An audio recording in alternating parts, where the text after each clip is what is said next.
रणबीरना phone तौरक्लब मतुंग कियाम्बना पिबागी मरमदा खंगलमने हाइबगी पाउना लुखोय मथा साना सोफादुदा फमनगा लेरी लुखोय चाखुमलमदा ओनसनदुना रिताबु कवी ताब्रा mama Amruta थोलौने Rita मखुद मसा तैथोकना किचनदगी थौलै अदुगा थंगनाबु सोफादुदा फमथरगा हाइरि साक्ति लोइरबनी थिरगे तौरी करी हाइगे हाइबनु नचानुपा चथोखिबदो हलखरब्रा रिता पिबागी कारोमदा येंखलगा हलखरदाइने माबो मागी चेमचागा लेरंगनीदा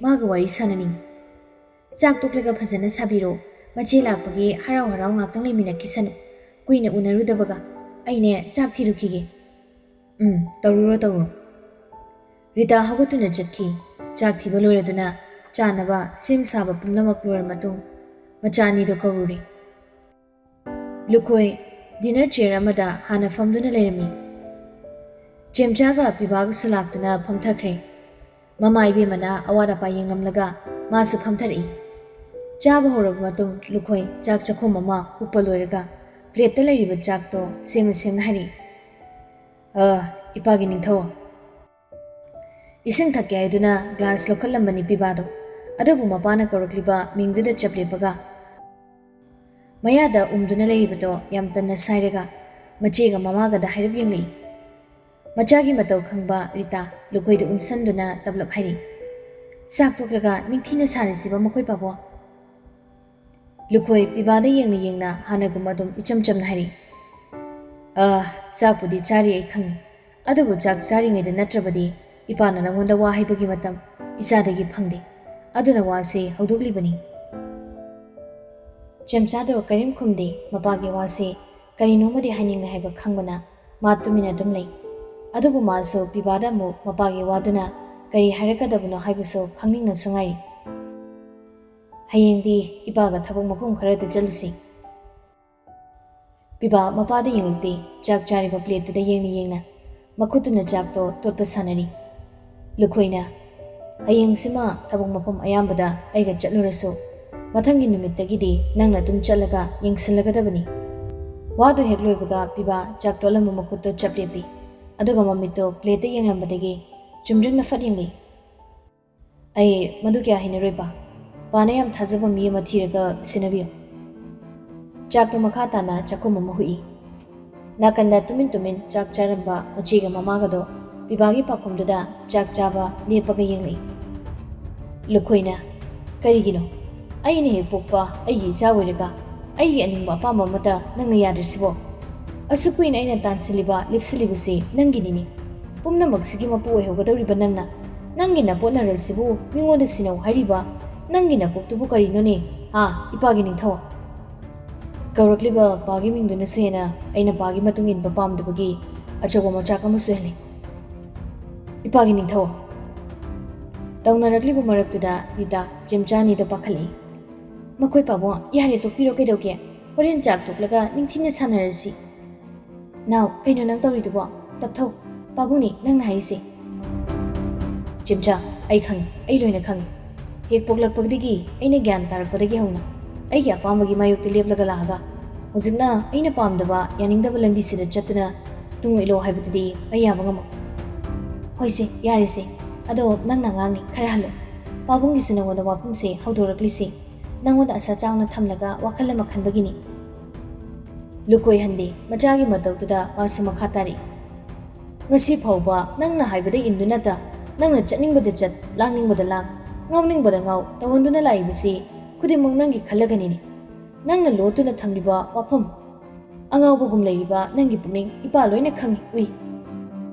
nangna losaliba nangi thauna dugi horakpam ipagi maramgi matam chupada aina nangbu aigi tum innabu honaribisi nangbu phattaba komda pusanaba nati haibung manungda leiba tingumna अकोइबदा लेरिबा इपागी येकनबा सिंगसिना इपागी लंबी इपागी थबक मुनगदबगी ngaiduna लेरिबसिना हयेंग अइना सिखिबा थोक्लबसु नंगी नथक्ता नंगी अकोइबदा तारकनी मदुना नंगी लवसिंग ओहौनबा नंगी लंबी पीबदा नंगना अइबु नंगी येकनबा मगुम खल्लबदी इपा इसागी लंबी अमदी नंगी तुगी पुंसिदा तिंखंगना मसिंग खंगले हवनी मदुगिन इपाना नंगी लंबी Tapani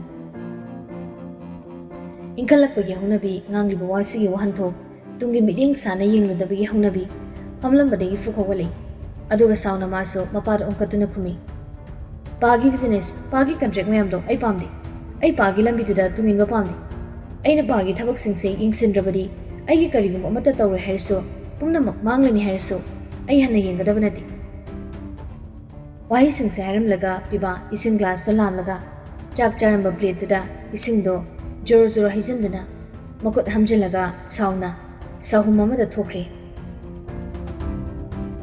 Ritana imagi sana now aina ngasain haijabadani masi thokanina saksida su saba toklaga hainaradi phadawani Jimcha mamada yenglaga ingit tawna tawna hari yarisi matu makhataran Babo khanjalurisi chakto chatho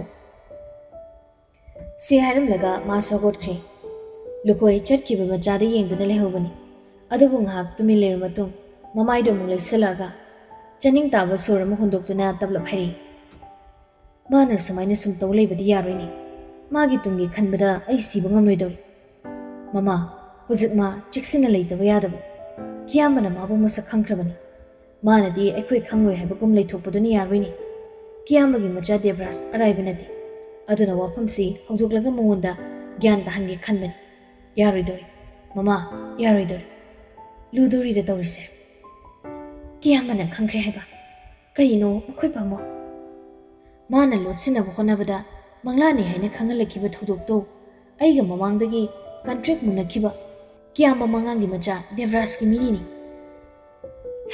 Ai tapong khangdramaba Asuk luraba tanpa masira Mana karisu nachungda laythokbadi Langtoktuna libisi ai tapong khangdeni Rita tamna tamna hawalaktuna chak chabagi charibisingdo lushin hari Yam khanjin birunuse ai tamna wari saragi bungada Pothana batawbiro masi lushalakigi tawro Hairiga makut hamtuna agot kre lukhoido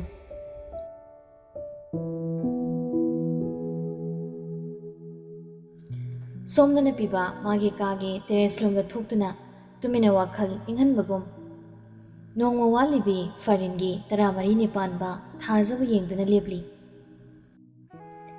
Ngaga sum lepambadagi amukaromda tabli changduna bedside table da layriba churu box dagi Machayama lakthoklaga machinda chaptuna thami aduga lighter duna chamkhalaga mapalomda muktholai tumina lepi piba makut khudombiga khuraiga gi karakta churu machaydu chaptuna amuk pai piba asumna tha yengbaga si karino khangbanati adubu ngasidi ma tha yengmagi nungaiba karino khangdrabaso inging launa tablap silakpa nungsitunaga masada thenglakpada tha yengna mathanda noki machindo karigino su khangudi aduga makuta pairiba churukto amuk thangalaga chingi siliba nungsituga amuk anerak chingbada loikhri churuktuso nemoriba mukukto fatlenki piba hairaba amuk chatsani tabli Tanjadu pocket the yoriba phone do kolai piba lakthoktu ni yeng hairo Robert na kamai tawige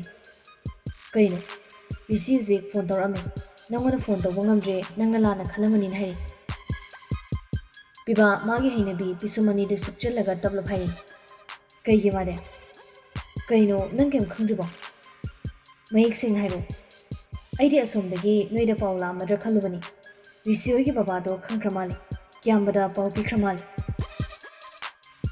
Biba hairaki bawado wakhal tari Housing haki mamangda mabana mongonda hawdoraki bawa hairaki babunama ma khangli Mana tumina lotuna angawpa mugum layriba singsi mabana khangkre haiba huzikada khangli Aduna biba karim kumda ngak tumina wakhal amada mangduna lay Kai khaligi hoze Maiko aikona hairaki Hairiga piba phone do kai aduga phone do pocket da hapchin khraga matung makhud ani do terrace to da khariba still da chijet paiduna mamit mana khujindina wakhal do laida phone khangda lei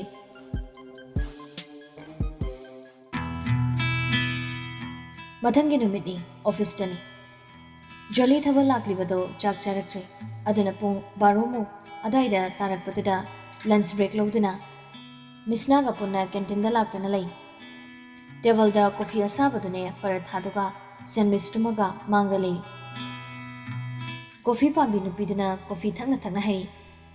As ngarang dine ai I aroibi ka habani. Misna sandwich to amuktang chiklaga thamduna hari. Kaigino haisi imaga muk sauniro. Nangna imanda isaw pangang hekta langbi. As nati nangsu nangna marolama. Ay ngarang imaga wari sabaga sangdi. Adudi kaigya I kariba nangna imaga sa sauna di hairaga. Ho nahangi sabaloy daba mi manba singdo aduna aikoy lerak haizalamday lamituda thachila inimi. Misna do ngakna joli da yenglaga irang amada hari. Hais aina haidunini nahana nangwana mud sagatbi soi tawamnina. Misna khali khali makha mutari. Hairo hairo kai hairamba nungsi pami koina si karambano mana hairamibo. Nati mud sagatbi oi tawradana nangamako. Nahani bani coffee shop changbada soidana coffee haizin khidana. Adugi phubala iraba. Aide taliko nang phingi madunu pado kize. Ai nahan mukso Eco Park ta Devras kananga saunarapodagi muina chungsilaga phuna khibudo. Ngamre nanga matung chatmina badane madunu pado thengnadoidi aisu phuba yaukini. Ibema nanga mayam baksalatre. O phuba lapanadi kari phubono ingonda ba. Numituda coffee haizin giba phurito adu suru ona thawengine ai thiraga birmiba. Misna na khalami wakhalduga Jolina hairakliduga pura onarambaduda Misna do pet ngangambadagi lepkhri aduga tabla phangi. Adude hauraba makha hairo. Surena mukpane aisu ahanbadadi ada thabak halakpagi wabaga lambi mapan goire mi mamangda moigi sono chubudo hauradi ai izat mangba tarina upai letal hauredana. Nang wari sidi kainomni ibema nang makki machingni nupadu naga sono chubani chapek manay oiba ado furitu suramabro pibana karam kanda pidoiba kaide sugonoda ngarangdo suge tawrambani ada mi khonjel phajabaduga wari nungairambadagine mutka loi thugairapodagi bathroom na namsala thanambani kawini nangi khonjel phajaba tamodubu kamai tawrige paw phaunaribro yare masak sudabaduda mata manghalerni misu nupi koiramni kaino wa ma hainaraga laithoknaba taw. Joli sono suba pibagi wado khoidau sawgalambado Misna wari ma pusilakpadudadi mikup phade. Joli do khonjel phajaba pibagi saklona maduda puning do lukri. Aisu khalambani paw phaurogene ada ngarangdo aina sauningna halakpaga call tawri. Tanja su chanaredana aisu paw phaudana ba haige tawbaga kaidoraba adugadi hairak to mandana sakhangna boina thengnaraga coffee thakmina se harami. Is hairi sinadi icham chamna coffee de nini. Det makti khangdeda sum sakhangna se habani. Yaye kisu kaide khangna thokpa kana khangba khonjel phajabada natana masak phajaramadi nang Devrastuna makhata ni yelaktana banene ahan unabada ko pharaga leisila lore.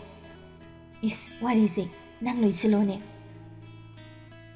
Silisidi tawgadaba singduni aina harise ado nangi coffee date tubo kai numitano chap chaba khangdrida ado hayingsi second Saturdays oi half holidays oi bisida adum haikrasira khalini. Misna maya yi git khai khalini na dribema haikro aisu masageng hoge suti na tabasida adu natradi nang nakta yam inaning batarani tal. Juli khudangari da thangatuni yengi. Ho yari kuimangre changasi lao. Changasi wari nungairi ngaida matamga khangudri bema. Hainaraga ani to office longda muk changkhri.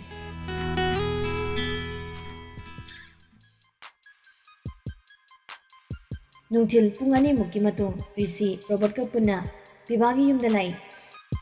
Piba magi tongana thariba wangtak tobu sofa single duda The Power of Positive Thinking hairiba novel macha se parambadagi sofa duda masado ngatharaga novel duna mamai khumjilaga uithaduna lermi. Karim hairamda Robert Risiga punna adum changsilei. Risidi pibagi phamungduda famthakre aduga tumliba pibagi managda changsinduna oimai haida pibagi mamaida kubliba novel falakui. Robert na kaino nungtil sida tumlei misibo. Pibado hairab khangi mamit manado suklaga Robert yingli aduga hainingdana as kamai tumthakrino khangodri kana laino. Robert novel do pairaga hairap yingi aduga lairiba table mathaktuda thangki. ꯇꯦꯕꯜꯗꯨꯗ ꯉꯥꯕ ꯀꯩꯋꯩ ꯂꯦꯞꯂꯒ ꯔꯤꯁꯤꯗ ꯍꯥꯏꯔꯞ ꯌꯦꯡꯉꯤ. ꯔꯤꯁꯤꯅ ꯅꯪꯒꯤ ꯅꯥꯛꯇ ꯆꯠꯂꯨꯁꯦꯅ ꯂꯥꯛꯄꯅꯤ. ꯄꯤꯕꯥ ꯔꯤꯁꯤꯗ ꯌꯦꯡꯂꯛꯏ. ꯀꯔꯤꯝ ꯍꯥꯏꯔꯝꯗ ꯍꯧꯒꯠꯇꯨꯅ ꯊꯣꯡꯖꯤꯜꯂꯣꯝꯗ ꯊꯣꯛꯈꯤ. ꯑꯗꯨꯒ ꯊꯣꯡꯗꯨꯗ ꯂꯦꯞꯄꯒ ꯅꯥꯒꯦꯠꯇꯣ ꯍꯥꯏꯐꯦꯠ ꯌꯦꯡꯂꯝꯂꯒ ꯊꯣꯡꯗꯣ ꯇꯞꯅ ꯂꯣꯟꯁꯤꯜꯂꯤ. ꯑꯗꯨꯒ ꯔꯣꯕꯔꯠꯀ ꯔꯤꯁꯤꯒꯅ ꯂꯩꯔꯤꯕ ꯑꯗꯣꯝꯗ ꯇꯞꯂꯞ ꯃꯈꯨꯠ ꯅꯥꯝꯃꯗꯣ ꯄꯣꯀꯦꯠ ꯍꯨꯝꯗꯨꯅ ꯂꯥꯛꯑꯒ ꯑꯅꯤꯗꯨꯒꯤ ꯃꯌꯥꯏꯗꯨꯗ ꯂꯦꯞꯄꯛꯏ. ꯍꯥꯏꯔꯣ. ꯔꯤꯁꯤ ꯄꯤꯕꯥꯒꯤ ꯐꯃꯨꯡꯗꯨꯗ ꯇꯨꯃꯤꯟꯅ ꯐꯝꯂꯝꯕꯗꯩ ꯍꯧꯒꯠꯂꯛꯏ. ꯅꯪ ꯑꯩꯈꯣꯏ ꯆꯝꯅ ꯂꯩꯕ ꯌꯥꯔꯣꯏꯗ꯭ꯔꯣ? ꯑꯇꯩꯗꯤ? ꯔꯣꯕꯔꯠ ꯋꯥꯔꯤꯗꯣ ꯇꯥꯅ ꯇꯥꯅ ꯇꯦꯕꯜ ꯃꯊꯛꯇ ꯂꯩꯔꯤꯕ ꯑꯇꯩ ꯂꯥꯏꯔꯤꯛꯁꯤꯡꯗꯣ ꯊꯥꯡꯒꯠꯇꯨꯅ ꯍꯥꯡꯂꯒ ꯌꯦꯡ ꯁꯥꯟꯅꯔꯤ. ꯍꯧꯖꯤꯛ ꯌꯨꯝꯗꯁꯨ ꯕꯕꯥꯒꯩꯒ ꯀꯟꯗꯤꯁꯟ ꯑꯃꯗ ꯂꯩ. ꯑꯩ ꯈꯪꯉꯤ. ꯑꯩꯗꯤ ꯑꯔꯥꯏꯕꯅꯤ. ꯕꯕꯥꯅ ꯀꯤꯌꯥꯝꯕꯗ ꯍꯥꯏꯈꯤꯕꯗ ꯑꯩꯗꯤ ꯂꯥꯏꯊꯣꯛꯅꯕ ꯂꯩꯕ ꯌꯥꯏ. ꯑꯗꯨꯕꯨ ꯅꯪ... ꯔꯤꯁꯤꯒꯤ ꯋꯥꯗꯣ ꯃꯈꯥ ꯇꯥꯕ ꯉꯝꯗ꯭ꯔꯤ. ꯄꯤꯕꯥꯅ ꯐꯠꯊꯂꯛꯏ. ꯑꯗꯨꯁꯨ ꯈꯪꯉꯤ. ꯑꯩ ꯂꯣꯏꯅ ꯈꯪꯉꯤ. ꯑꯩꯅ ꯂꯩꯔꯤꯕ ꯈꯨꯠꯂꯩꯁꯤꯗ ꯁꯤꯟꯅꯔꯤꯕ ꯊꯧꯔꯥꯡ ꯄꯨꯝꯕ ꯈꯪꯗꯕꯒꯨꯝ ꯂꯩꯕ ꯑꯣꯏꯔꯝꯒꯅꯤ. ꯑꯇꯩꯅ ꯑꯗꯨꯝ ꯎꯈ꯭ꯔꯕꯁꯨ ꯔꯣꯕꯔꯠ, ꯅꯪ, ꯑꯃꯤꯗ꯭ꯔꯥ, ꯅꯣꯏꯅꯗꯤ ꯑꯩꯒꯤ ꯏꯑꯣꯡ ꯏꯇꯧ ꯈꯪꯂꯝꯒꯗ꯭ꯔꯥ ꯈꯜꯂꯤ. ꯂꯥꯏꯔꯤꯛ ꯐꯥꯛꯇꯨꯅ ꯁꯥꯟꯅꯔꯝꯕ ꯔꯣꯕꯔꯠ ꯄꯥꯏꯔꯝꯕ ꯂꯥꯏꯔꯤꯛꯁꯤꯡꯗꯣ ꯇꯦꯕꯜꯗ ꯐꯠ ꯊꯝꯈꯤ. ꯑꯗꯨꯒ ꯄꯤꯕꯥꯒꯤ ꯃꯅꯥꯛꯇ ꯂꯥꯛꯇꯨꯅ ꯃꯥꯁꯨ ꯍꯥꯏꯔꯔꯤ. ꯑꯗꯨꯅꯁꯨ ꯀꯩ ꯇꯧꯕ ꯌꯥꯒꯦ ꯍꯥꯏꯗꯨꯅ ꯑꯩꯈꯣꯏꯅ ꯅꯪꯒꯤ ꯅꯥꯛꯇ ꯂꯥꯛꯂꯤꯕꯁꯤꯅꯤ. ꯔꯤꯁꯤꯅ ꯑꯩꯒꯤ ꯋꯥꯗꯤ ꯃꯈꯣꯏ ꯄ꯭ꯂꯥꯟ ꯂꯩꯈ꯭ꯔꯦ ꯍꯥꯏꯕꯁꯤ ꯑꯩ ꯁꯦꯡꯅ ꯈꯪꯉꯤ. ꯑꯗꯨꯅ ꯋꯥ ꯌꯥꯝ ꯆꯥꯎꯊꯣꯛꯅꯗꯅꯕ ꯗꯦꯕ꯭ꯔꯥꯁꯥꯅ ꯑꯃꯨꯛꯇꯪ ꯎꯅꯊꯣꯛꯄꯅ ꯐꯕ꯭ꯔꯥ ꯈꯜꯂꯤ. ꯅꯍꯥꯟꯁꯨ ꯍꯣꯁꯄꯤꯇꯥꯜꯗ ꯆꯠꯅꯕ ꯍꯥꯏꯁꯨ ꯆꯠꯈꯤꯗꯕꯅꯤ. ꯄꯤꯕꯥ ꯋꯥꯗꯣ ꯍꯦꯛꯇ ꯈꯨꯝꯂꯛꯇꯦ. ꯃꯇꯝ ꯈꯔ ꯂꯧꯗꯨꯅ ꯃꯤꯀꯨꯞ ꯈꯔꯗꯨꯗ ꯋꯥꯗꯣ ꯇꯔꯦꯠ ꯇꯔꯥ ꯊꯣꯛꯅ ꯈꯜꯂꯛꯏ. ꯑꯗꯨꯒ ꯇꯞꯂꯞ ꯃꯁꯥꯗꯣ ꯇꯨꯡꯑꯣꯟꯅ ꯂꯦꯞꯈꯤꯗꯨꯅ ꯃꯃꯤꯠꯇꯣ ꯑꯌꯦꯡꯕ ꯑꯃꯗ ꯌꯦꯡꯂꯒ ꯇꯞꯂꯞ ꯔꯤꯁꯤꯗ ꯍꯥꯏꯔꯤ. ꯁꯤꯗꯒꯤ ꯍꯟꯈꯤꯕꯒ ꯕꯕꯥꯗꯒꯤ ꯅꯝꯕꯔꯗꯣ ꯂꯧꯔꯒ ꯄꯥꯎ ꯄꯤꯈ꯭ꯔꯣ. ꯔꯤꯁꯤ ꯇꯨꯡꯑꯣꯟꯅ ꯂꯦꯞꯂꯤꯕ ꯄꯤꯕꯥꯗ ꯌꯦꯡꯂꯒ ꯃꯇꯝꯗꯤ? ꯄꯤꯕꯥ ꯉꯥꯏꯍꯥꯛ ꯇꯨꯃꯤꯟ ꯂꯩ. ꯍꯌꯦꯡ ꯏꯚꯤꯅꯤꯡ.